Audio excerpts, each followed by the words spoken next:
The committee will reconvene, and we will recognize Senator Heinrich. Thank you, Chairman, and welcome back, Dr. Carter. It's certainly been a pleasure to work with you, and I just want to say it's really refreshing to work with someone in this potential position who has both your technical background and your ability to work with people across the services and with Congress. You seem to balance those things remarkably well, speaking as an engineer who struggles with that myself sometimes. So if I remember right, I believe you served as a staff director for the Congressional Commission on the Strategic Posture of the U.S. that released its report back in 2009 when I was sitting on the House Armed Services Committee. And I think that report made some very important strategic recommendations. In particular, I thought the idea that Los Alamos, Livermore, Sandia should be designated as national security rather than nuclear weapons laboratories was a very important recognition of how the threat environment that we face in the world today has changed. In addition, one of the things the Commission recommended was that the President issue an executive order formally assigning the Secretaries of Defense and Energy, State, Homeland Security, and the DNI joint responsibility for the health of these laboratories. And you and I discussed this a little bit when we met in my office recently. I wanted to ask you, based on a recommendation from the Strategic Posture Commission, what sort of joint responsibility do you believe that the Department of Defense should have for our national labs? Thank you, Senator. I recall our conversation, and you're right. Excuse me. I was the executive director of the so-called Perry Schlesinger Commission, which did make the recommendation you named. You pointed to the national laboratories, the so-called national laboratories of the Department of Energy, actually are national laboratories. I know this because when I worked in the Department of Defense as acquisition executive, we used them a lot. We asked them to do things because of their technical excellence. So those laboratories that were founded to serve the nuclear arsenal of the United States and continue to do so, now do lots of other things for national security, for the Department of Defense, for the intelligence community, for the law enforcement community, the Homeland Security community. I think they call it work for others, exactly, which means other than the Department of Energy, but it's important, and it was certainly valuable to the Department of Defense when I was there to be able to get that kind of technical excellence. Well, I think one of the challenges has been that originally work for others didn't really exist at the national labs. They were solely nuclear enterprises. And as that has become a larger and larger percentage of what they do, it's been more challenging to sort of feed the underlying foundational aspects of the lab, the overhead and other things. So what I would hope is that if you're confirmed, and I certainly hope that you are, that I can count on being able to work with you to figure out if there's not a way we can formalize that responsibility for the health of DOD and the other agencies I mentioned, as well as for the long-term health of those national security laboratories. I understand, and if I am confirmed, I look forward to working with you on exactly that. I understand. I want to move back to Ukraine for a minute, and we heard earlier about the issue of providing additional defensive military equipment to the Ukrainians. But we've also heard a lot of testimony in recent weeks emphasizing the importance of deterring additional Russian aggression in the Baltics, in Estonia and Latvia and Lithuania, particularly by continuing to position more NATO troops and equipment in those places. And I just wanted to get your sense for, are we doing enough in that region to deter additional Russian aggression in the Baltics? Thank you. And I think it's very important that we do deter Russian aggression in the Baltics. The Baltic states are part of NATO, after all. It's a pretty big deal. But to answer your specific question, are we doing enough? I'm familiar with what we're doing. I have not been in a position to discuss it with our commanders there or any of the European leaders and so forth. That's something that I would, if I were confirmed, be a very early priority to see whether we are in fact doing enough. I know we are doing things. We are rotating forces in there to serve as a warning and a tripwire that NATO really is there, and I certainly support doing that. But everything we're doing, I'm probably not aware of, and what more we can do, I have not investigated, but I promise if I am confirmed, I would. It's very important. Thank you very much, Dr. Carter.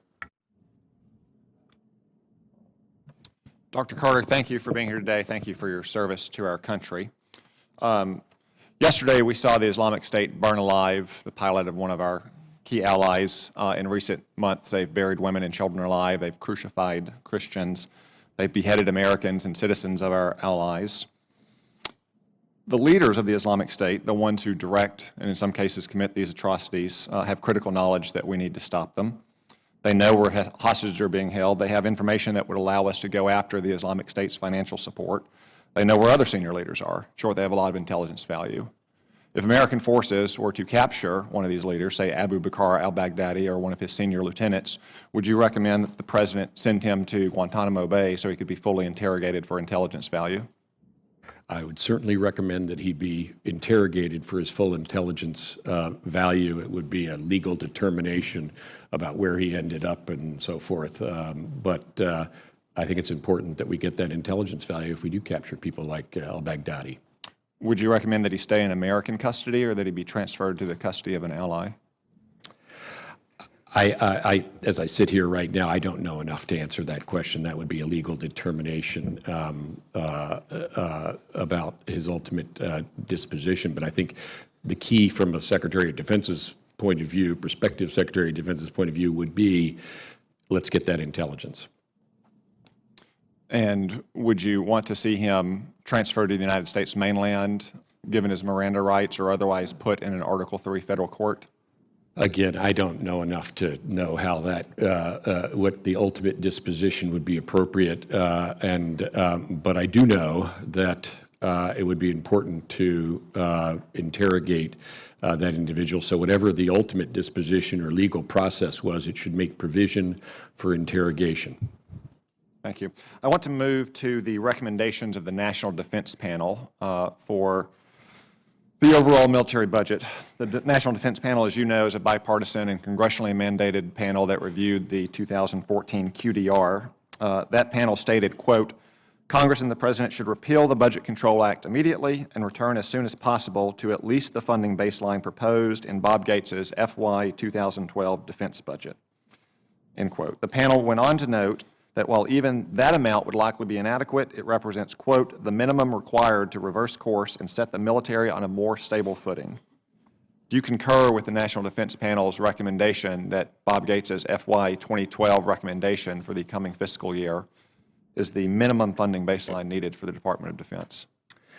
The 2012 baseline, just to make sure I understand correctly, is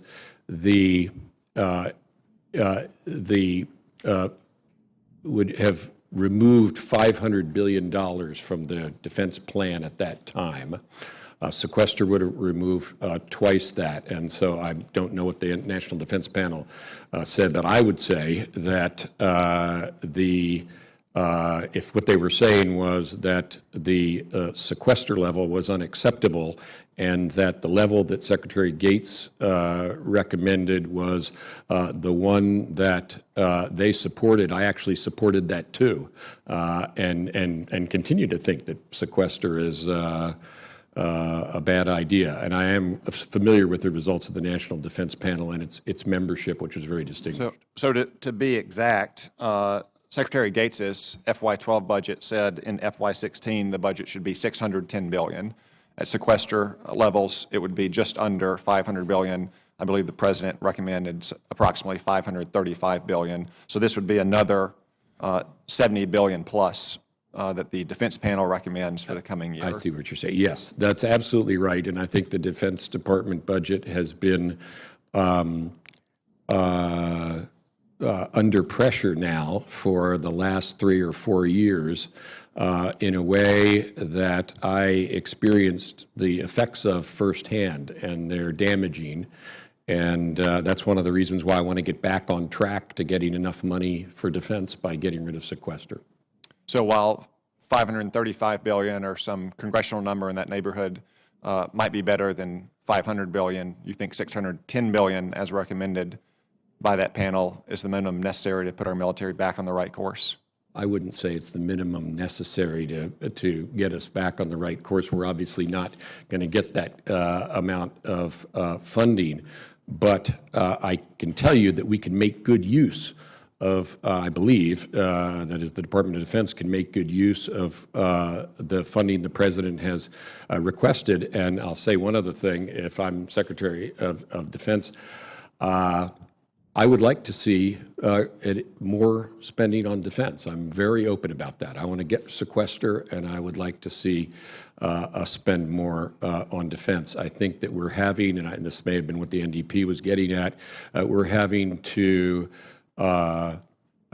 accept risk in the execution of our strategy as a result of our funding problems, which I would rather see us not accept. Thank you. Senator Shaheen. Thank you, Mr. Chairman, and thank you, Dr. Carter, for your past service to this country and for your willingness to continue to serve. I want to talk a little bit about the proliferation of nuclear weapons. I remember being at the Kennedy School when you gave a very compelling presentation that showed retiring or dismantling some of the weapons through the Nunn-Lugar program. And I continue to believe that this is one of the most serious dangers we face, both in the United States and in the world, particularly with terrorists like the Islamic State who seem to be willing to do anything to achieve their ends. And I wonder if you could talk a little bit about how to balance the need to address nuclear weapons and material that is still out there with the effort of DOD to modernize our weapon systems, and where you see the priorities are and what we need to do to address that. Thank you, Senator. I think we need to do both and can do more in the way of securing fissile materials and the other wherewithal of nuclear weapons, and also biological weapons and other weapons of mass destruction around the world. And I also believe that the United States needs a safe, secure, and reliable nuclear deterrent, because much as we would like to see nuclear weapons and other weapons of mass destruction rid from the earth, that doesn't look like it's something that's going to happen soon. And it's important that the American deterrent that we provide to our own country, but also to friends and allies who rely upon them, is safe, secure, and reliable. So I think we need to do both and can do both. You wrote an article last year for Foreign Affairs entitled "Running the Pentagon Right: How to Get the Troops What They Need." And you talked about 2 lessons from Iraq and Afghanistan. First, that the Pentagon was not prepared to fight a non-traditional enemy, and second, that the length of those wars was underestimated, and there was little incentive to pursue acquisitions tailored to the specific fights. Can you talk about how, as Secretary of Defense, you would avoid repeating those mistakes of the past 2 wars? Well, yeah, thank you. And this is something that I have a lot of passion about, which is why I wrote that. The experience that I had all too often in trying to support Iraq and Afghanistan as the acquisition executive was that when the troops said they needed something, the response of the bureaucracy tended to be, oh, we have one of those. We're making one of those. We have one. It will be finished in 10 years. I mean, incredibly, that is in essence the response that would come back from the bureaucracy. We all recognize immediately that that's nonsensical because they needed that equipment, counter IED equipment, vehicles. They needed it now, not 10 and 15 years from now. And our acquisition system got in the habit, and I think the chairman was referring to this earlier because it's a driver of cost, but also this problem, got in the habit during the Cold War of doing things very slowly.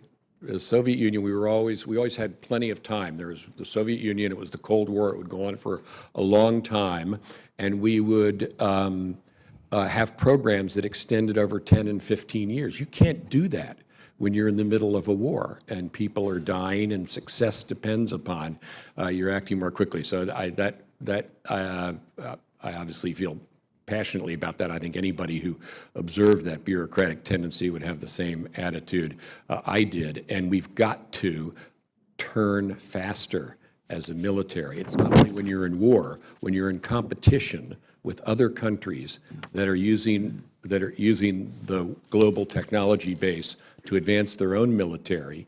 If we're going to continue to be the best military in the world, we can't make steps in 15-year increments. We have to turn faster than that. So I think that's the larger meaning, and the meaning going forward, the lesson, to use your word, of that experience. Well, and my time is almost over, but you and others here today have talked about the importance of procurement reform. I assume that will be a top priority when you go back to the department as it has been in the past. It would, if I'm confirmed, absolutely. Thank you very much. Thank you. Senator Inhofe. Thank you, Mr. Chairman. Dr. Carter, I apologize for not having been here, and I don't want to ask something that's been asked over and over again. We have a conflicting meeting that's taking place right now. Everyone who's appeared before this committee has talked about the mismatch that's out there, unprecedented mismatch. And I'm talking about all the chiefs. I'm talking about the old timers. You know, as you know, we had George Shultz, Kissinger, Albright, all of them searched their memories and could not find a time in our history when we have the level of threats that we're faced with today and the limited resources that we have. And that's the mismatch that they are talking about with the things all over the world. I mean, that are taking place right now. Do you agree with that? And let me restate that. In the years that you've had such a variety of experience, do you ever remember a time like this? I think we are in a time where the number and severity of the risks is not something I've seen before in my life. Yeah, how do you, even the president, after what happened yesterday, I'm sure is not talking about junior varsity anymore. We know that we have a really serious problem with ISIS, with ISIL. We've been talking about the fact that they're building a militia, and we now have seen the brutality and what they're capable of. And I just wonder sometimes if I would like to have a stronger response from the president when the disaster took place yesterday. But I fail to see a strategy in terms of dealing with ISIS, with that force that's over there. Do you see a strategy, and where will you be on this? Thank you. I can describe what I believe to be the strategy, and just to revert to what you said at the beginning. You know, when I started my career in defense, it was a simpler world. There was one big problem, which was Those were the good Cold old days. War and nuclear disaster. To get to your point, and I assume that this is what your other witnesses were saying, it's a much more complicated world, much more many-faceted, and many more problems and issues for the United States to take on. At the same time, I believe we're up to it, and that we're capable of surmounting all these problems. With respect to the strategy for ISIS, I would describe it in the following way. Strategy is about connecting ends and means, and the end here is the defeat of ISIS and the sustained or lasting defeat of ISIS. And to achieve that lasting defeat of ISIS, we are trying to rebuild the morale and power of the Iraqi military and the confidence of its government that in a multi-sectarian approach, so that we don't revisit the Maliki experience, which led to the disintegration of the Iraqi security forces. So on that side of the border, the lasting defeat will be made lasting by an Iraqi security forces and associated forces in Iraq that are rebuilt. One enemy, two locations. To get to the other location, Syria, I believe the approach there similarly needs to be to inflict a lasting defeat, and in order to do that, we need a partner. And we are trying to build that partner in terms of a moderate Syrian force and local forces from the region that can, with our air power and other kinds of assistance, inflict defeat on ISIS and then make it a lasting defeat. So that's how I'd characterize what I see. I'm obviously not in the councils of government, but that's what I infer. Yeah, and I appreciate that very much. And Dr. Carter, when you were in my office, we talked about having just returned from Ukraine and also Lithuania. When I first walked in, Senator Heinrich was talking about Lithuania, Estonia, in that area. Their concern was that all of our attention seemed to be in that part of the world concentrated on Ukraine. What's true? We've never had. I happened to be there when they had their election for the first time in 96 years. They don't have a communist in their parliament in Ukraine. So we have that problem at the same time as the others you're addressing. And what do you think about our European strength as it is right now? Are we adequate? Are we becoming inadequate?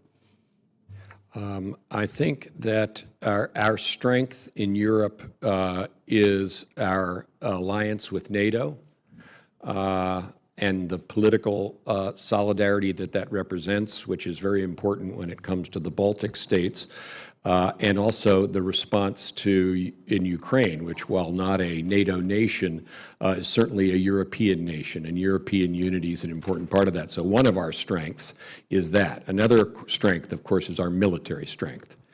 There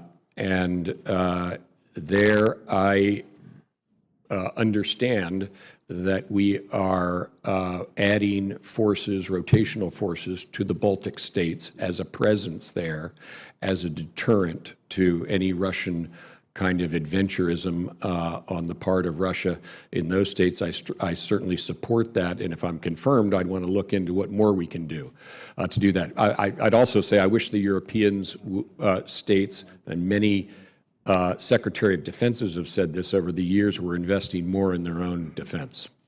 Yeah, well, and lastly, I'm out of time, but for the record, if you would submit this for the record to me, in the event we were able to get the perpetrator of the horrible crime that took place, would you examine the expeditionary legal complex that we have as a place to do our interrogation? I heard your response to the first question, but we at least consider that. Sure, I'll learn more and respond. Senator Hirono. Thank you, Mr. Chairman. Thank you, Dr. Carter, and thank Senator Lieberman for your continuing presence at this hearing.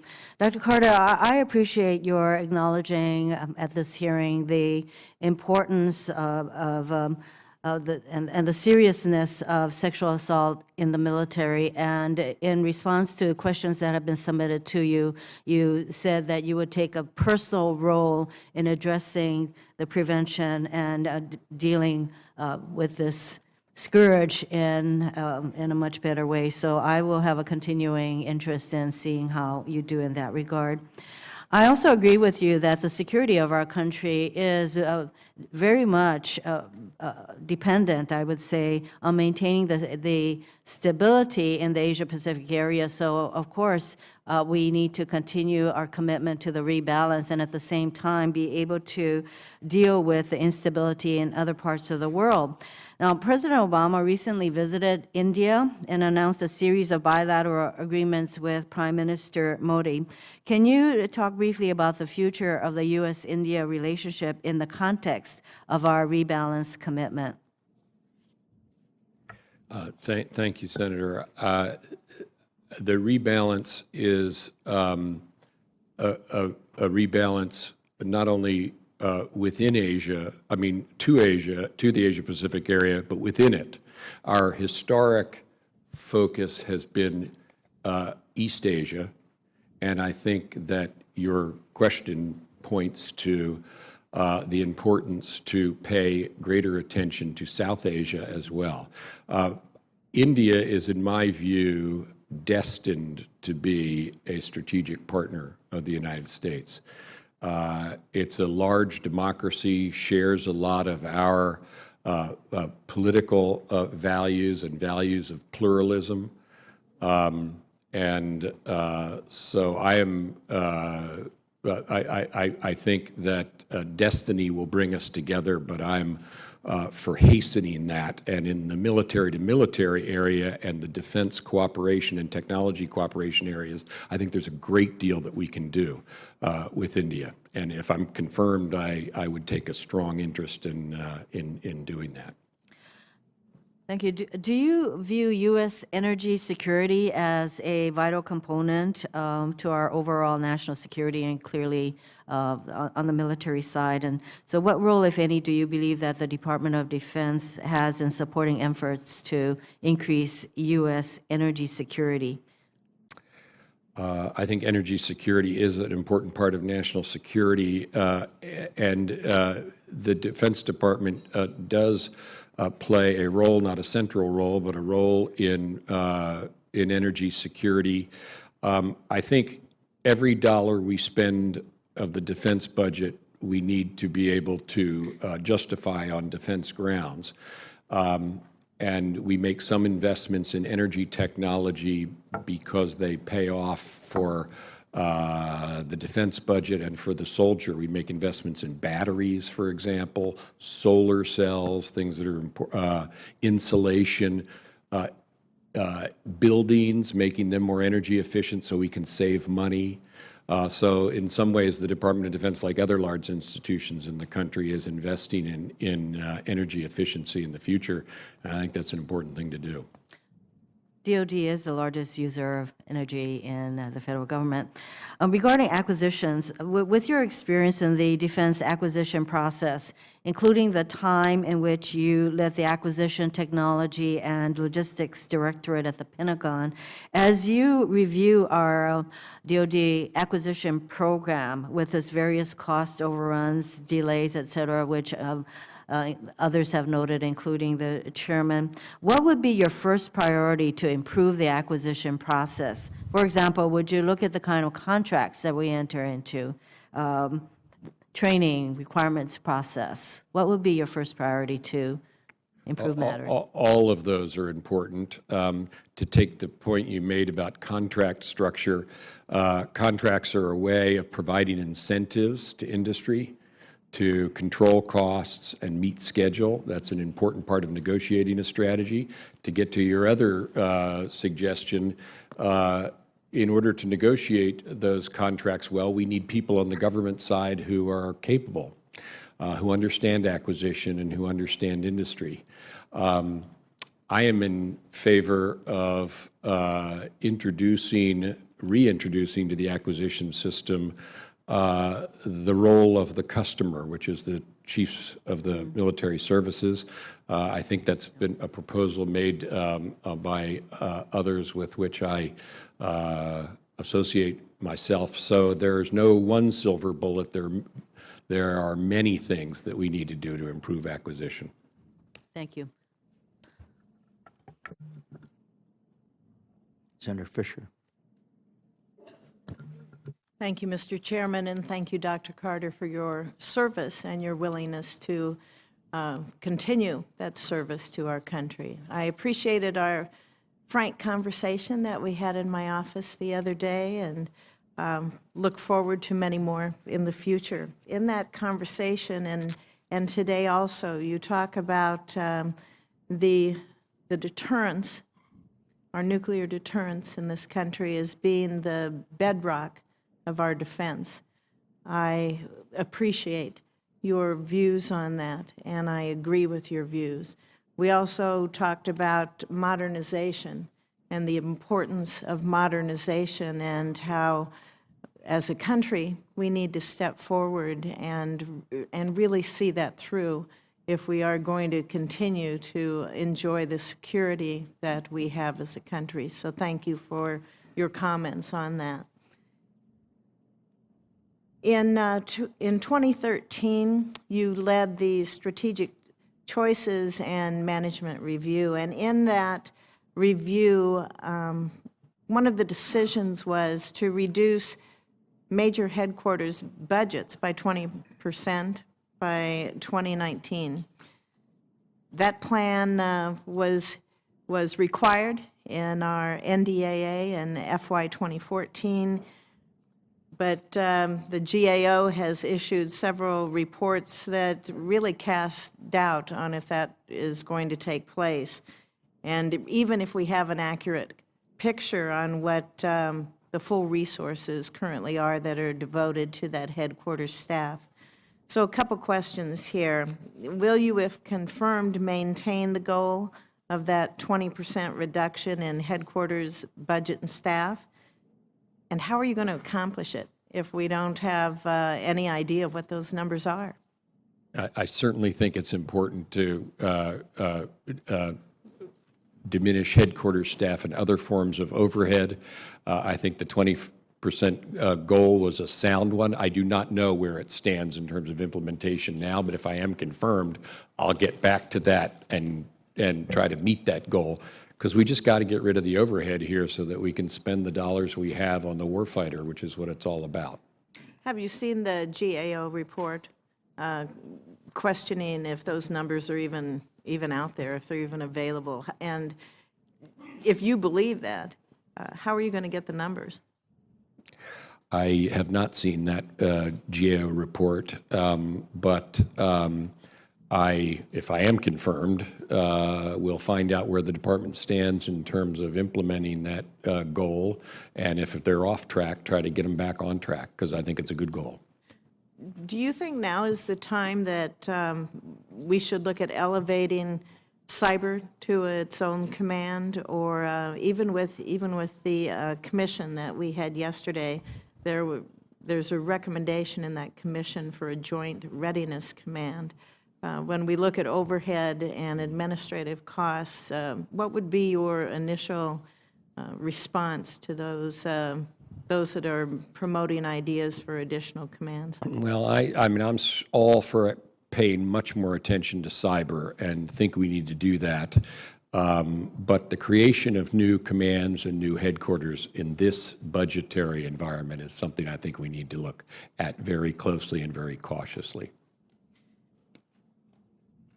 As you know, our chairman, Senator McCain, is interested, as we all are, in gaining more knowledge about the information sharing with regards to our cybersecurity threats.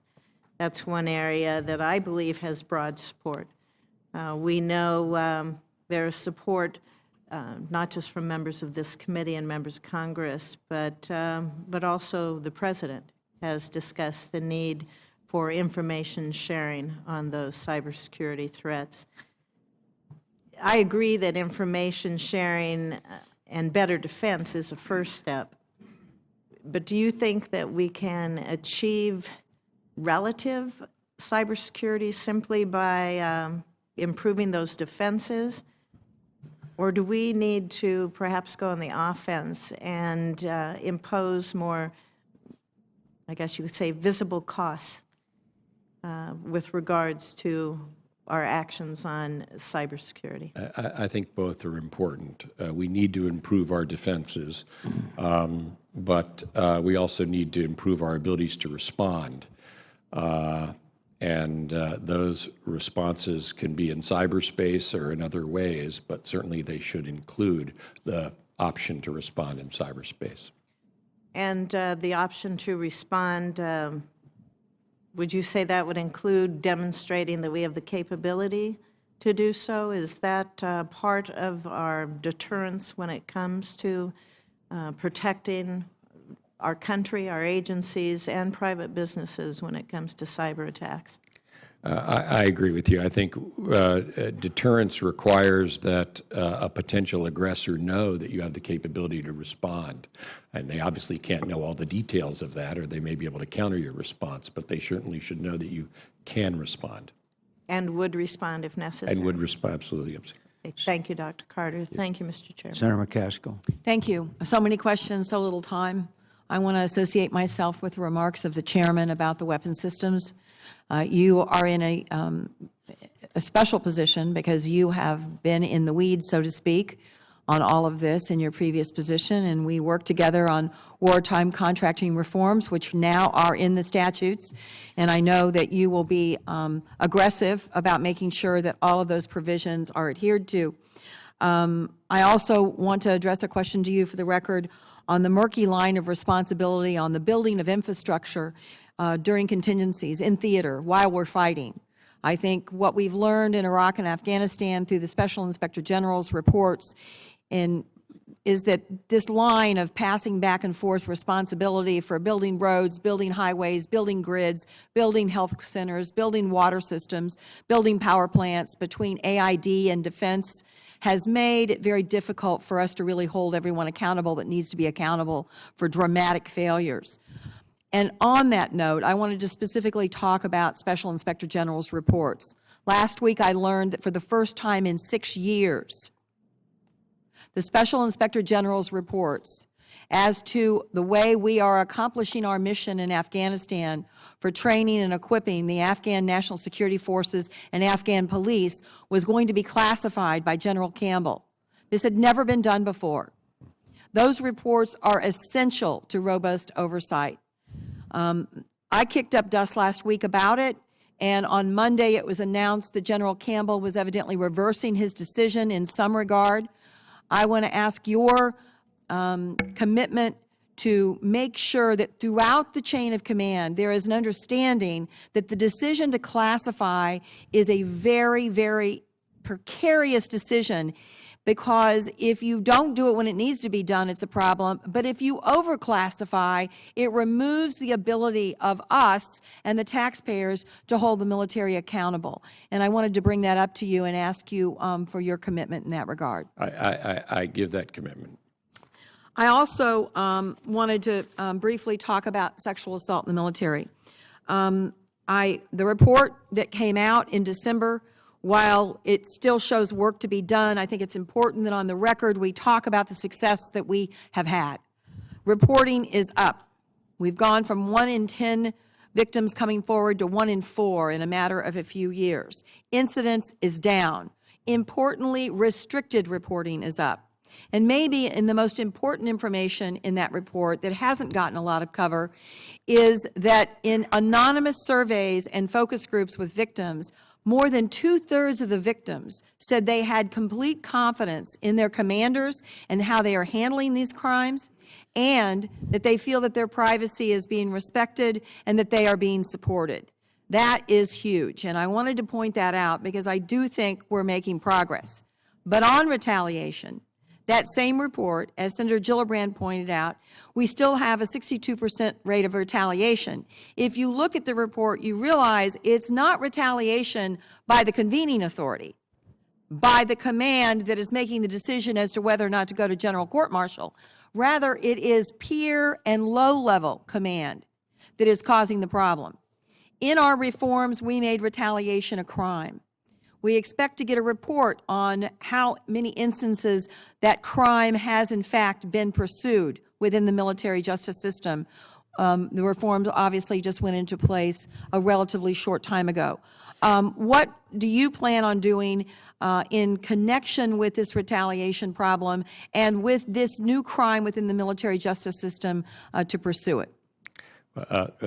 Thank you, and thank you for everything you've done. I have, from the outside looking in, observed and admired the ideas and the energy and the commitment you've shown to this, getting rid of this scourge of sexual assault. And so, first of all, thank you for that. With respect to retaliation, that's one of the dimensions that I think the report you cite uncovered as very prevalent. I think that 62% of victims were reporting experiencing retaliation, and as you say, not so much, although not to the exclusion of, but not so much from the chain of command as from peers and subordinates.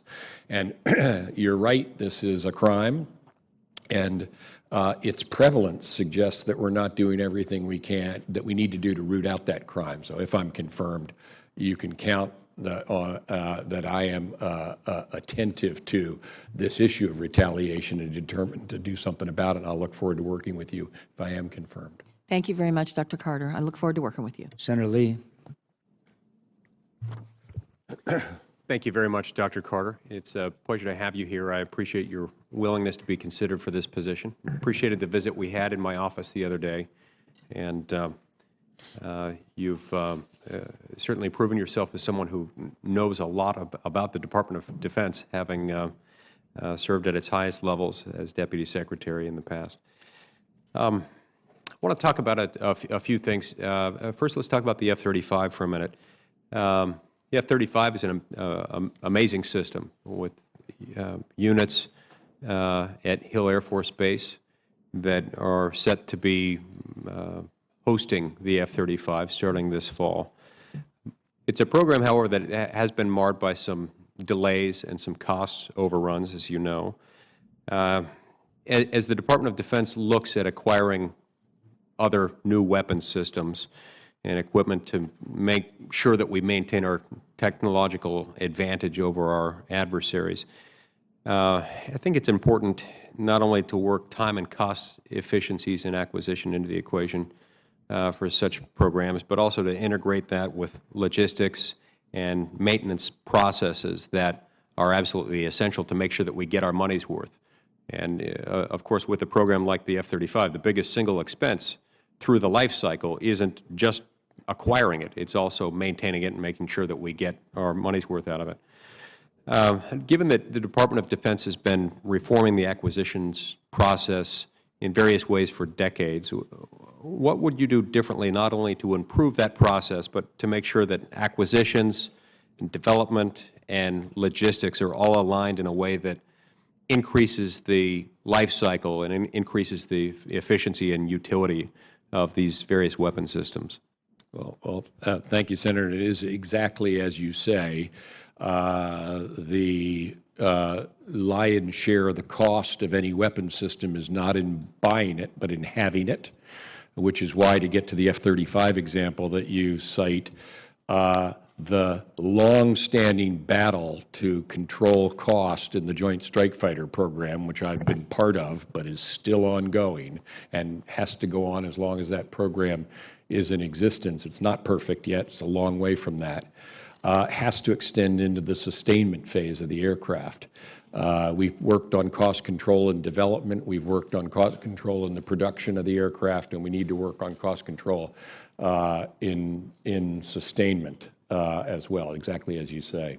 Thank you. Thank you. And I appreciate your thought on that, especially because your experience gives you a real strong ability to appreciate the nuances involved there. General John Kelly, the commander of Southcom, called last year's border crisis an existential threat to the United States. Do you think that our inability to adequately enforce security at our borders does present a security threat to the United States, including a security threat that could involve the possibility of terrorists entering into our country without our knowledge? I think control of our borders is an important part of national security, yes. And so that's something that you would continue to watch out for if confirmed to this position? Absolutely. It was reported on February 2nd, so just a few days ago, that Iran successfully placed another satellite into orbit using a two-stage rocket. Do you think the continued development of Iranian ballistic missile technology presents a threat to the United States? And if so, what do you think we ought to do about it? I do. I think it's a threat not only to the United States but friends and allies in the region, and it's just one of the things that Iran is doing that is dangerous. With respect to ballistic missiles that could threaten the United States, I think that's one of the reasons why we need to keep our missile defenses, and especially our ICBM defenses, current, capable, and large enough in size to deal with both the prospective Iranian threat and the also very real North Korean ICBM threat. Thank you. As has been noted, in several capacities that you've had within the Department of Defense, including most recently as the Deputy Secretary, you've had to confront the issue of sequestration. Now, many of us, including myself, did not want sequestration to hit. I voted against the Budget Control Act in part because I didn't think that we ought to be putting this burden disproportionately on the Department of Defense as we were. None of us wanted the super committee to not come up with a solution even after that happened, and many of us hoped that it wouldn't come to that, and of course it did. But one of the lessons that I think we learned from 2 years ago is that while it's good to hope for the best, we also have to prepare for the worst. What can you do to make sure that we're not caught flat-footed and that we're ready for anything that we have to confront on that issue? Well, we need to continue to adapt our plans to the resources we're given. My own view is that we have made adaptations over the last few years to our strategy to accommodate the budget squeeze that are getting to the limits of what it is safe to do. And that's why I really want to see an end to sequester.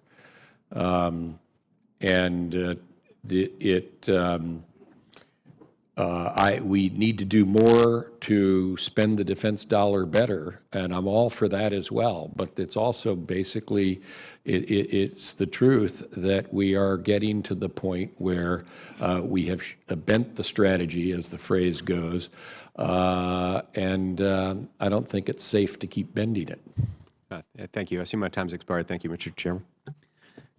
Senator Kane, but before Senator Kane, I'd like to announce that we will break after Senator Kane and then Senator Graham, and there's a vote at 2:30, so we will reconvene at 2:45 for the benefit of the few remaining senators and any second round that any member wants, and we appreciate your patience, Dr. Carter. Senator Kane.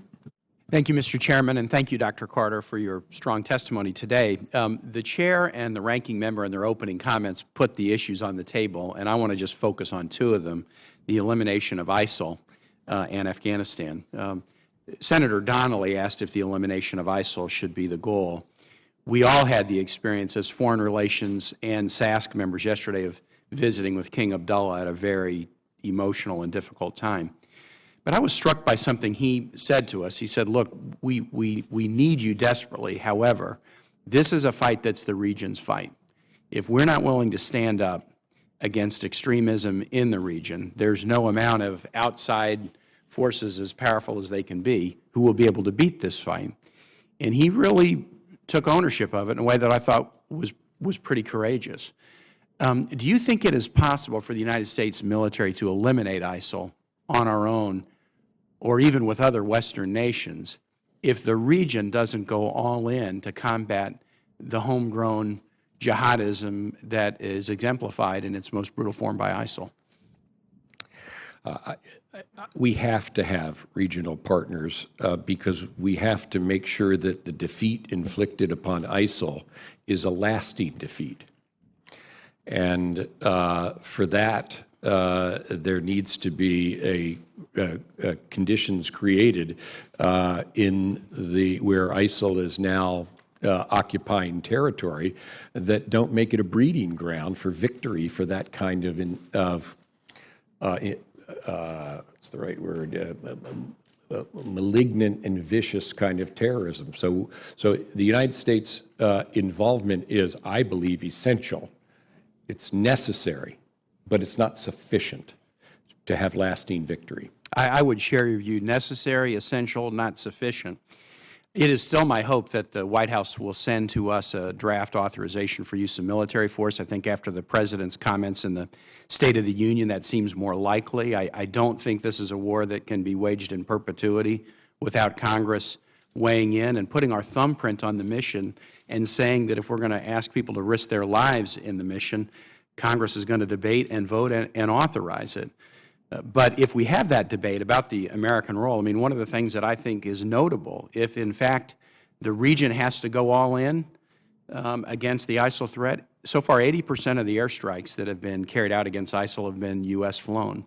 Jordan has been rock solid in doing a lot of airstrikes, but the other nations in the region that seem to be directly threatened by ISIL, much more directly even than we are threatened by ISIL, I think have really not, other than being associated with the coalition, I don't think they've really stepped forward and showing and been willing to show that they're going all in against this threat, which should be an existential one. And I think that's going to be the subject of some significant debate if we get into a discussion on authorization. Second, Dr. Carter, on Afghanistan, I completely agree with Senator McCain, the chairman's point in his opening. I really hope we have a conditions-based strategy and not a calendar-based strategy. Now, I think it's okay to have a plan, and you indicated a plan is a plan. You can adjust the plan based on the current reality. Senator King and I were in Afghanistan in October and talked with General Campbell, and it seemed like after those discussions, the White House did adjust the plan once already. There were some ideas about the way U.S. forces would be used in calendar year 2015 that after hearing from General Campbell and others, I think the White House adjusted the authorities granted to U.S. troops during this calendar year, and I think that was a conditions-based decision, which was good. But I worry, for the same reason that you do, we've, at expense of blood and treasure, achieved a lot in Afghanistan. I mean, the nation's life expectancy has gone from 44 to 61 in 10 years. And, you know, my back-of-the-envelope math, I always say, 30 million people living on an average 17 years longer. That's 510 million years of human life. That seems like a pretty good ROI to me, for as painful as it's been, for as expensive as it's been. So why would we want to go backward? I think in Afghanistan, what we heard when we were there was also a little bit of the Iraq worry. Wow, they've taken their eye off the ball before because of things in Iraq and pulled resources away. And that this is the perception in Afghanistan. Maybe this is getting ready to happen again, as significant a threat as ISIL is, and that we need to be at it. In Afghanistan, they're a little bit nervous that the ISIL threat will pull our attention away and that we could lose these gains. And so I hope in your capacity in this new role, as you dig into the plan, as you dig into the daily conditions, that we'll make the right decision about how to keep the progress that we've gained in Afghanistan and that we won't let a day on the calendar be the determinant of our policy. Thank you, Mr. Chairman. You want to respond to that, Doctor? 2,106 Americans, service members, have lost their lives in Afghanistan. Afghanistan was the place from which the 9/11 attacks emanated. And so I think finishing the job there is very important. I've been part of that war in my previous time in the department. It was what I woke up to every morning. And so I'm very committed to success there. And we have adjusted what we've been doing continuously as we went along. So I don't have anything to add to what you said, except to remind that the Afghan security forces are what we increasingly have trained to provide security on Afghan territory. They are going to need support after 2016. We're in the President's budget, about which I'll appear before you in a few weeks. I understand that there is, if my memory serves, $3.8 billion requested for the Afghan security forces. That carries through the end of 16. And then a question will arise, are we going to stick with them, the Afghan security forces? So it's not just about troops, American troops, it's about the overall commitment so that the Afghan security forces can keep the peace there after 2016. Senator Graham. Thank you. The idea of Joe Lieberman introducing you is a risky proposition, but we'll see how that turns out. Bottom line, do you agree with the following statement? The only reason 3,000 Americans died on 9/11 is that the radical Islamists who attacked us could not find a way to kill more of us? That's probably true. If they could, they would. That's my guess. Yeah, I don't think it's a guess, I think it's a fact. Do you think ISIL represents a threat to our homeland? I do. I do. Well, they say they want to attack us. There's no reason to believe they're kidding, right? I agree. The head of ISIL was in Camp Bucca, and he said, I'll see you in New York when he was released. Right. So everything they've said they would do, they've done. And one of the things they want to do is hit us. So I couldn't agree more with Senator Kaine about a regional buy-in. If you don't get that, the structural problems really don't change. But it's just not about the region. The reason I'm worried about ISIL is because I think they want to hit us. They've got the best platform I've seen since 9/11 in Syria and Iraq to attack the United States. They hold large territory, they're rich, they have a lot of crazy people under their control, and they mean it when they say they want to hit us, and I want to make sure they don't. Do you think al-Nusra wants to hit us? I do. They recruited a guy from Florida who was a suicide bomber, I think, in Syria. He came back to come to Florida before he actually became a suicide bomber. They're trying to hit us too. Do you think AQAP wants to hit us? Very definitely. Very definitely. They're the people that hit us in Paris. Do you think the Iranians have to believe that a military option's on the table during these nuclear negotiations? Absolutely. And if they don't, we're making a huge mistake, right? Absolutely. Do you think the Russians are being provocative at a time when the world is already in chaos? Yes. Do you think that a cyber Pearl Harbor is a potential threat we face? Absolutely. And we're not ready for it? I agree with that also. Do you think China is intimidating their neighbors? Certainly trying to. Can you tell me, in light of all this, why in the hell would the Congress be devastating the military budget? Can you explain that to me? Because No, I can't explain it to myself. No, I can't. I'm as I long-standing, I'm against sequester. Yeah. And I left out a bunch of threats because I just have 5 minutes. Canada's in good shape, by the way, so we appreciate Canada being a good neighbor. In 2017, the plan on the table now is to have 1,000 troops left in Afghanistan, Kabul-based.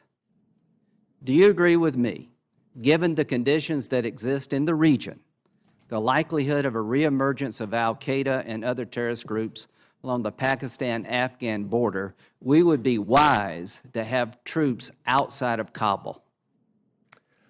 That is not the plan now, Senator. Can you please tell me why I am wrong? It is the plan to go down to 1,000 by 2017.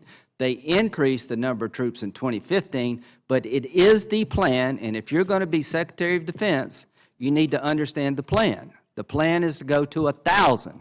I think that is beyond unwise. That will destroy our ability to see, hear, and listen to what I think is a reemerging threat along the Afghan-Pakistan border. So if I'm wrong about the plan, please correct me. This is something you can go home and check out for yourself. I think you're correct about the plan. Yeah, that plan needs to change. If it doesn't, we're incredibly stupid as a nation. I want to withdraw from Afghanistan responsibly. I want lines of defenses over there so they don't come here. Doesn't that make sense? It does make sense. I am glad Afghans are living longer. I am glad that Afghan girls are going to school. I am proud of what we've accomplished. But I'm worried about Americans living longer. And the reason I want to continue to invest in Afghanistan, the reason I want to deal with ISIL, al-Nusra, and all the other groups is because they're trying to hit us. You agree that the only way you can deter radical Islam, you can't deter it, you have to prevent the attack before it occurs. So I can't give a simple answer to that. Well, they don't mind dying. You need to prevent, I think that a comprehensive counterterrorism strategy begins foremost with defenses, but has other dimensions as well in terms of removing the conditions that create safe havens and some of the ability for recruiting of terrorists. So it's a complex issue, but protecting ourselves needs to come first. And I will close with this. To me, it's not complex. The only way you can keep them from coming back here to America is to stay over there, disrupt their operations, keep them on the run, do not let them gather strength, make them poor, on the run, and less entrenched. I'll end with this thought. Syria. How in the world are we going to dislodge ISIL from Syria without a ground component? And I agree with Senator Kaine that that ground component has to be regionally based. We just come back from the region. People want to go in. Saudi Arabia said you could have our army. The Emir of Qatar said we'll pay for the war, but you got to deal with Assad. How can we train up a Free Syrian Army or send any other force into Syria if we don't first deal with the Assad air threat? How in the world could you train somebody to go fight ISIL and then one day they turn on Assad and not expect him to kill them before they get the capacity to come after him one day? How does this work without dealing with Assad? Senator, let me say something about that. It's a very important question. The situation in Syria is, as you indicate, more than a problem of ISIS. It's a problem of the Assad regime as well. And the forces that we're supporting there have first and foremost the job, as we've discussed here this morning, of defeating ISIL. But I believe that they also need to be creating the conditions for the removal of Assad.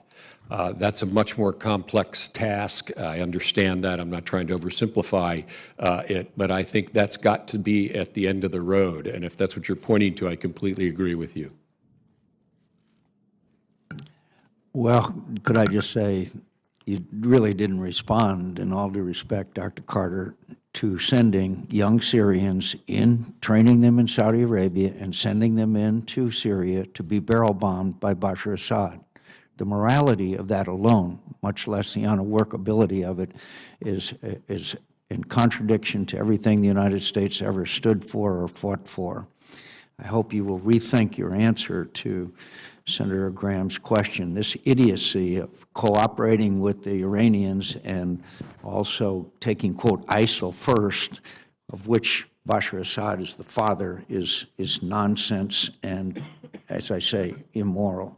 The committee will return at 2:45, since there's a vote at 2:30, and members who seek a second round, or those members who have not had the opportunity to ask questions, will be allowed to at that time.